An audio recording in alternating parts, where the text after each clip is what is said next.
Hello everyone, કાલે મેં તમને સીબીસી ટેસ્ટના જે ફૂલ ફોર્મ હતા બેઝિક માહિતી મેં આપી હતી, બરોબર. તો આજે આપણે સીબીસી ટેસ્ટમાં જે એસબી કેટલું હોય છે, ડબલ્યુબીસી કેટલા હોય છે, પ્લેટ કાઉન્ટ કેટલા હોય છે, એના વિશે હું માહિતી આપીશ. તો વિડીયો સ્કીપ ના કરતા અને હું બધી જ ટોટલી માહિતી તમને હું આપીશ.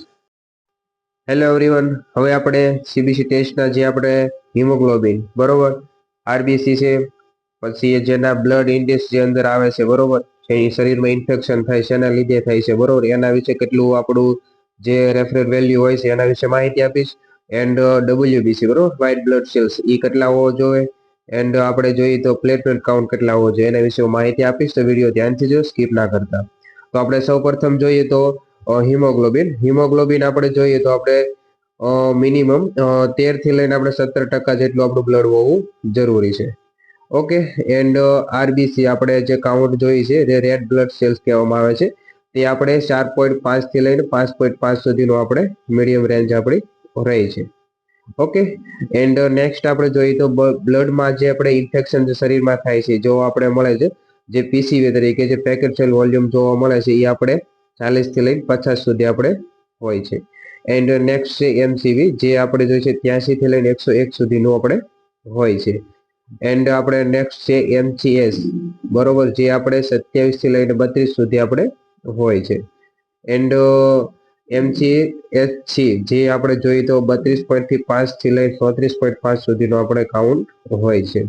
અને મેન જોઈએ તો ડબલ્યુબીસી, વ્હાઇટ બ્લડ સેલ્સ આપણે જોઈએ તો 4000 થી લઈને આપણે 11000 સુધીની રેન્જમાં હોય છે, આપણને જોવા મળે. જે આપણા કણો આવે છે એ વ્હાઇટ બ્લડ સેલ જે આવે છે 4000 થી લઈને 11000 સુધી હોય છે.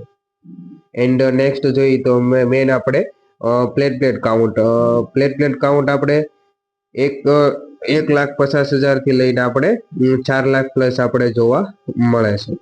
ઓકે ગાઈઝ, તો આપણે જે શોર્ટ જે હતા આપણે કેટલા લેવલે હોય છે, બરોબર, જે સીબીસી ટેસ્ટમાં. હવે નેક્સ્ટ પાર્ટમાં આપણે જોશું કે હવે આપણે જે શું કહેવાય ડબલ્યુબીસી છે, પ્લેટલેટ કાઉન્ટ છે, વધઘટ થાય તો કયા બીમારી થાય છે એના વિશે હું માહિતી આપીશ. તો આપણે નેક્સ્ટ વિડીયો બીજી આપણે એની બીમારી વિશે આપણે માહિતી આપીશું. ઓકે ગાઈઝ, એન્ડ આપણે ચેનલને સબસ્ક્રાઇબ કરો, લાઈક કરો અને શેર પણ કરતા ભૂલતા નહીં. Okay guys, thank you. તો તમે અત્યારે જે ડબલ્યુબીસી છે, પ્લેટલેટ કાઉન્ટ છે, એસબી છે, એના વિશે મેં માહિતી આપી છે. ઓકે ગાઈઝ, તો આમાં પણ કોઈ પણને પણ ડાઉટ હોય તો કમેન્ટ કરી શકે છે અને એનું સોલ્યુશન પણ હું તમને આપીશ. Thank you. અને એક વાત ખાસ, તમે યુટ્યુબ ચેનલને અમારે સબસ્ક્રાઇબ કરો અને આગળ શેર પણ કરતા રહેજો. Thank you.